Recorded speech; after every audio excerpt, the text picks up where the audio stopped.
faites espionner illégalement des journalistes? En quelque sorte, en payant 10 millions d'euros, LVMH et son dirigeant Bernard Arnault ont acheté une forme d'innocence et surtout n'ont pas reconnu leur culpabilité.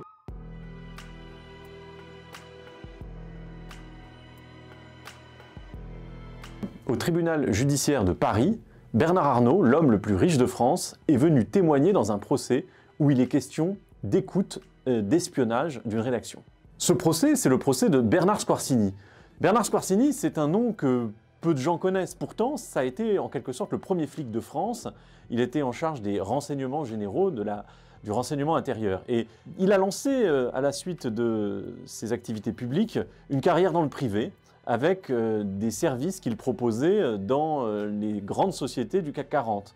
Et dans le cadre de ce travail-là, il semblerait que des faits relèvent de l'espionnage d'une rédaction, celle de Fakir, un petit journal d'Amiens qui s'intéressait aux affaires de délocalisation de Bernard Arnault. Je dis, la salle était pleine, elle était noire de monde, il y avait beaucoup de presse, il y avait également des curieux qui étaient là, pour une audience qui était très attendue. C'est celle de Bernard Arnault, l'homme le plus riche de France. Pour la première fois depuis tellement longtemps, un homme dont le poids économique, qui est considérable dans le pays, allait être amené à répondre à des questions du tribunal, à des questions des parties civiles. Alors, il y a eu un bruissement quand il est entré dans la salle. Il était, pendant la plupart de l'audience, dos au public, face au président du tribunal. On entendait parfois à peine ses réponses. Elles étaient parfois d'ailleurs très lacunaires, parfois méprisantes.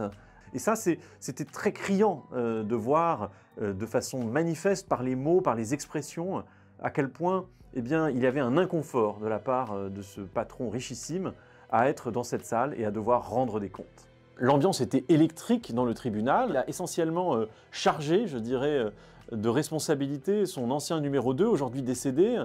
Il a prétendu ne connaître rien de certains des faits qui lui sont imputés.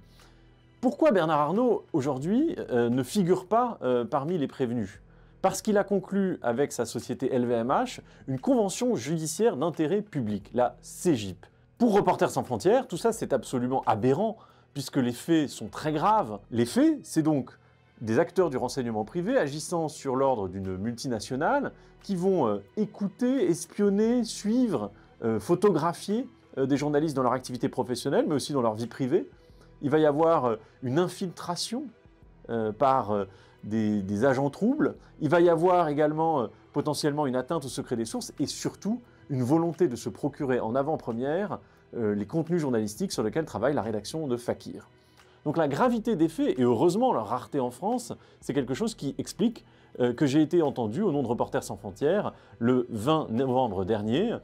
On était là pour dire que la CJIP, la Convention judiciaire d'intérêt public, c'est un dispositif qui ne devrait pas s'appliquer à des faits de cette nature.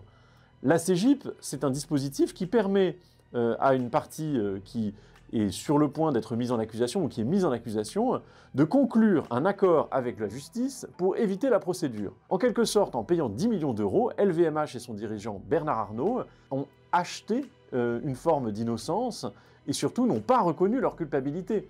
Et les faits, je le rappelle, sont des faits très graves. C'est l'espionnage d'une rédaction. C'est l'atteinte à la vie privée de journalistes. Pourquoi ? Il existe pourtant des mécanismes qui permettent d'obtenir justice quand on se considère diffamé par la presse. La presse, le journalisme, c'est un acte de responsabilité. Et vous pouvez aller devant les tribunaux, des tribunaux spécialisés pour des affaires de presse, si vous considérez que vous avez été diffamé, injurié, etc., etc. Cette pratique qui consiste à essayer d'influencer, de faire pression sur les journalistes, de s'informer sur eux, c'est une dérive qu'il faut absolument éviter et on a très peur que la CJIP permette en quelque sorte de créer un précédent pour que de grosses sociétés, des personnes influentes puissent se dédouaner de leurs responsabilités quand il s'agit d'atteinte à la liberté de la presse. Et si j'insiste sur l'émotion, l'intensité de cette audience de ce matin, c'est parce qu'on a pu avoir accès, le temps de quelques heures, à un concentré de la pensée de Bernard Arnault vis-à-vis des médias. On a vu en filigrane se dessiner une philosophie des médias de Bernard Arnault. D'un côté, cette idée que dès qu'on est critique à l'égard du groupe de luxe, on serait dans la contre-vérité. Et enfin, cette idée que les journalistes, dans leur globalité, sont réduits par Bernard Arnault, selon ses propres mots, à une idéologie socialo-marxiste, avec une véritable haine, de son point de vue, à l'égard de l'économie de marché. Je suis partisan de la liberté de la presse, a dit à plusieurs reprises Bernard Arnault. Je crois que les journalistes sont satisfaits de la façon dont les relations avec la presse sont gérées, dit-il. Nous, ce n'est pas exactement ce que nous disent certaines affaires. Il y a un passif de Bernard Arnault vis-à-vis de la presse. Il y a eu aussi des faits qui ont été rapportés encore récemment.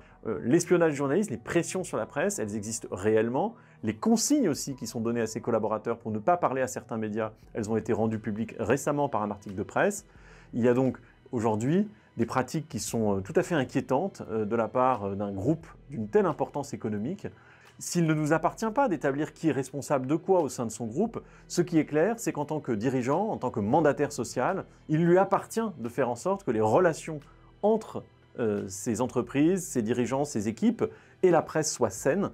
Et je crois que la leçon qui a été celle de cette audience, c'était un rappel fondamental, important, du respect qu'il faut avoir pour le travail d'une presse libre, indépendante, même si elle vous déplaît, même si elle peut porter atteinte à vos intérêts économiques.